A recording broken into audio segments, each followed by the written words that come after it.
¿Y si el monte Sinaí nunca estuvo donde siempre nos dijeron?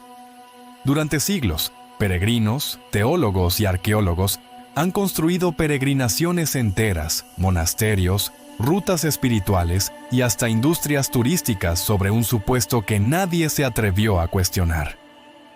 Pero hoy te voy a mostrar evidencia física, geológica y textual que apunta a algo que sacude los cimientos de todo lo que creíamos saber. Una montaña cercada, vigilada y prohibida. No está en Egipto, no está en el lugar donde nos indicaron que buscáramos. Está en Arabia, exactamente donde la Biblia sitúa a Moisés cuando se encontró con Dios. Y antes de que sigas, si este tipo de contenido te hace pensar, cuestionarte y buscar más allá de lo que siempre te enseñaron, suscríbete ahora y activa la campana, porque lo que viene en los próximos minutos es uno de los temas más impactantes que hemos abordado en este canal. El libro del Éxodo no es una alegoría vaga ni un poema simbólico. Es un relato cargado de coordenadas, de objetos físicos y de acciones concretas. Habla de ubicaciones geográficas, de estructuras construidas con manos humanas, de rituales que dejaron huellas en la tierra. Si ese encuentro entre Moisés y Dios ocurrió de verdad, entonces sus marcas deberían seguir siendo visibles. Y en el noroeste de Arabia Saudita, dentro de la antigua región conocida como Madián, una montaña silenciosa y casi completamente ignorada por el mundo moderno, podría ser exactamente eso, la evidencia que nadie esperaba encontrar. Su nombre es Jebel al-Laus, y todo lo que la Biblia describe se encuentra allí. Empecemos con algo que resulta muy difícil de ignorar: la roca partida. En Éxodo 17, el pueblo de Israel, recién liberado de Egipto, clamaba desesperadamente por agua en el desierto. Dios le ordenó a Moisés que golpeara una roca en Horeb, y cuando lo hizo, brotó agua en abundancia en medio de un páramo árido. Ese suceso fue milagroso por definición. Pero lo que resulta aún más asombroso es lo que existe hoy en el desierto de Arabia. En una zona que durante mucho tiempo se ha identificado como parte de la antigua Madián, hay una gigantesca roca de granito, de más de 18 metros de altura, perfectamente dividida por la mitad. No está conectada a ninguna formación geológica cercana. No hay ninguna explicación natural que justifique esa fractura simétrica, ese corte limpio que la parte exactamente en dos. No es erosión, no es sedimentación, no es actividad tectónica visible en el área. Está simplemente allí, aislada, partida, en medio del desierto. Y en la base de esa roca hay señales evidentes de un antiguo flujo de agua. Canales profundos tallados en la piedra que se extienden hacia el suelo, en una zona donde las lluvias son prácticamente inexistentes. ¿Es posible demostrar con certeza que es la misma roca que Moisés golpeó? No, pero coincide con la descripción bíblica con una precisión que cuesta seriamente pasar por alto. Luego está el altar, situado al pie de la montaña, construido con grandes piedras planas apiladas de forma intencional, y rodeando ese altar, grabados en la roca, imágenes de toros y becerros. Ahora bien, este tipo de arte rupestre es completamente inusual dentro del contexto cultural árabe de la región. No pertenece a la tradición iconográfica local. Sin embargo, resulta inquietantemente familiar cuando abrimos Éxodo 32 y leemos cómo los israelitas, desesperados porque Moisés tardaba en bajar del monte, fundieron sus joyas de oro y fabricaron un becerro para adorarlo. Esas tallas no son decoración, tienen contexto narrativo. Hablan de desobediencia, de idolatría, de un momento específico descrito en el texto sagrado. Y Éxodo 24:4 nos dice que Moisés erigió 12 columnas al pie de la montaña para representar a las 12 tribus de Israel. Esto no es metáfora, es arquitectura. Es estructura física que respalda el relato bíblico con una precisión arqueológica que no puede simplemente descartarse. Cuando reunimos todos estos elementos, algo se vuelve inevitable. Esta montaña relata la historia bíblica, no de forma simbólica, literalmente. Ahora bien, la pregunta que todo esto desencadena es la más importante. ¿Por qué Arabia y no el Sinaí egipcio donde siempre se nos dijo que estaba la montaña? Y la respuesta está en el propio texto bíblico, desde el principio. Tras matar a un capataz egipcio, Moisés huyó de Egipto y se estableció en la tierra de Nunadiantostamoast, Madián. No en la península del Sinaí, sino en Arabia. Allí se casó con Séfora, la hija de Jetro, sacerdote madianita. Allí pastoreó ovejas durante años. Y fue allí, cerca del monte Horeb, donde la zarza ardió sin consumirse y Dios le habló por primera vez. La geografía del texto coloca a Moisés en Arabia desde el comienzo de su historia con Dios. Y el apóstol Pablo lo confirma en Gálatas 4:25, donde escribe explícitamente que el monte Sinaí está en Arabia. Esto no es interpretación marginal ni teoría alternativa. Está en el texto.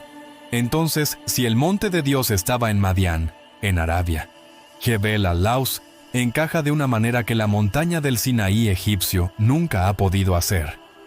Con más de 2.400 metros de altura, es uno de los picos más elevados de toda la región. Hay indicios de antiguos pozos y áreas de pastoreo en sus alrededores, capaces de sostener a un grupo masivo de personas y ganado. El terreno a su alrededor es amplio y extenso, suficiente para albergar el campamento de un pueblo entero durante meses. Y los beduinos locales, generación tras generación, no solo la han llamado Jebel al-Laus, la han llamado también Jabal Musa, la montaña de Moisés.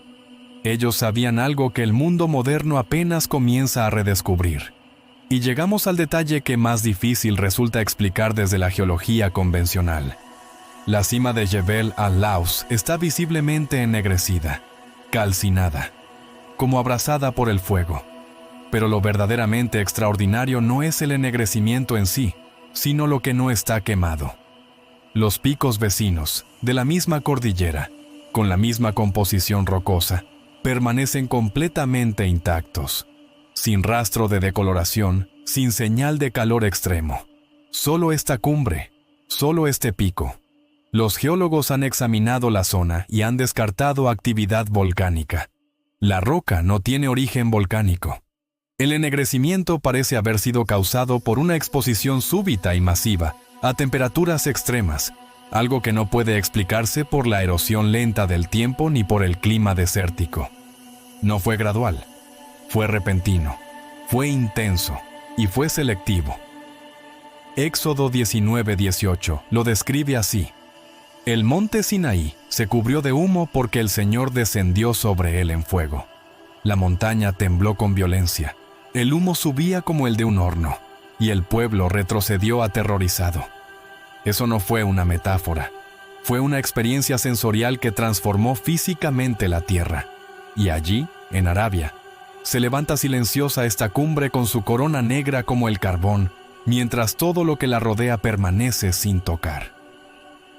Oye, antes de seguir quiero preguntarte algo directamente. ¿Qué te parece más difícil de procesar? ¿La evidencia física en Arabia? ¿O el hecho de que durante siglos nadie haya querido mirar hacia allá? Déjame tu respuesta en los comentarios ahora mismo. Eso no solo me ayuda a saber qué temas profundizar, sino que hace que este contenido llegue a más personas que también necesitan escucharlo. Y si hay algo que no puede pasarse por alto, son las barreras. Éxodo 19:12 es explícito y severo. Delimita la zona alrededor del monte. Advierte al pueblo que nadie suba, nadie toque su base. Cualquiera que lo haga será condenado a muerte. Esos límites no eran solo medidas de seguridad logística, eran símbolos espirituales profundos. La santidad no se mezcla libremente con lo profano. La presencia de Dios no se toca sin preparación, sin reverencia, sin distancia. Y lo que los exploradores han encontrado al pie de Jebel al-Laus son filas de piedras cuidadosamente dispuestas formando un perímetro en la base de la montaña. No se asemejan a restos de asentamientos ni a estructuras agrícolas. Parecen marcadores deliberados, primitivos pero meticulosamente colocados. Una línea de separación. Lo más impactante es lo innecesarias que serían esas barreras si no hubiera nada que proteger. ¿Por qué levantar un cerco de piedra alrededor de una montaña vacía? a menos que quienes lo hicieron estuvieran profundamente convencidos de que allí había ocurrido algo sagrado que no debía profanarse. Y si esas barreras aún persisten hoy, ¿qué dice eso sobre la memoria colectiva de quienes han habitado ese desierto durante generaciones? Que la orden de no tocar quedó grabada, no solo en los textos, sino en la tierra misma. Y aquí es donde la historia se pone todavía más inquietante. Si esta fuera simplemente otra montaña desértica, irrelevante y olvidada, ¿por qué resulta tan inaccesible? La región que rodea a Jebel al-Laus está severamente restringida por el gobierno saudí. Controles militares bloquean los accesos. Investigadores y exploradores que han intentado llegar han sido detenidos, interrogados y amenazados con arresto. Se ha confiscado equipo fotográfico. Se han borrado imágenes de dispositivos. Se han revocado visas de investigadores extranjeros. Y las imágenes satelitales de esa zona específica aparecen con baja resolución o con extrañas irregularidades de píxeles, justo donde debería haber mayor claridad.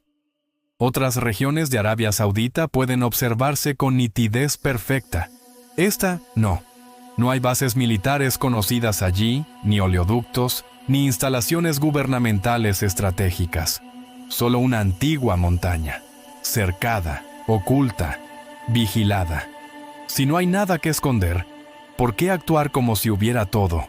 Y si la respuesta es que hay algo sagrado, algo que confirma las escrituras, algo que reescribiría la historia religiosa tal como la conocemos, entonces el secretismo no responde únicamente a la seguridad.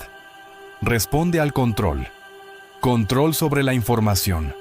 Control sobre la narrativa. Control sobre una historia que, de probarse verdadera, lo alteraría absolutamente todo, porque las implicaciones serían colosales. El turismo religioso en el Sinaí egipcio representa una fuente enorme de ingresos. Iglesias de múltiples denominaciones han construido rutas espirituales, doctrinas y tradiciones enteras en torno al sitio egipcio. La Academia Bíblica Convencional ha descartado durante décadas la teoría árabe, tildándola de especulativa y marginal. Pero la evidencia se acumula, y cuando la verdad amenaza la comodidad, la mayoría no la celebra, la evita. Las instituciones se atrincheran, las economías se blindan, y hasta los buscadores sinceros de la verdad deben evaluar cuánto les cuesta enfrentarla. Miqueas 4:1 dice: En los últimos días, el monte de la casa del Señor será establecido como el más alto de los montes, y los pueblos confluirán hacia él. Isaías repite el mismo anuncio. No es solo una imagen de elevación física, es una promesa de despertar espiritual, un tiempo en que verdades antes veladas saldrán a la luz. Y Jesús lo dijo en Lucas 8:17, con una claridad que no deja margen. Nada hay oculto que no llegue a manifestarse, nada secreto que no llegue a conocerse y a salir a la luz. ¿Podría ser que el redescubrimiento de esta montaña en nuestra generación no sea fortuito? Vivimos en una era en que la tecnología revela lo que el desierto escondía durante milenios. Imágenes satelitales, escaneos del terreno, análisis geológicos y testimonios oculares convergen sobre un pico que estuvo ignorado durante siglos. Quizá no sea casualidad, quizá Dios esté destapando lo que yacía enterrado, porque esta generación específicamente, necesita despertar. El redescubrimiento de esta cumbre no es solo un hallazgo histórico, es una alarma espiritual. Es como si las piedras mismas comenzaran a clamar. Y si Dios está revelando ahora lo que estuvo oculto, si está levantando el velo sobre su montaña en este momento preciso de la historia, quizá lo hace porque quiere volver a convocar a su pueblo, a escuchar, a recordar, a regresar. Y quizá, solo quizá, te está hablando a ti. Si llegaste hasta aquí, algo en este tema te movió por dentro. No lo dejes pasar. Comparte este video con alguien que necesite escucharlo. Suscríbete si aún no lo has hecho. Y cuéntame en los comentarios tu respuesta honesta. ¿Crees que el verdadero monte Sinaí ha sido encontrado? ¿O piensas que la evidencia todavía no es suficiente? Tu comentario no solo importa para este canal, Importa para la conversación que esta generación necesita tener.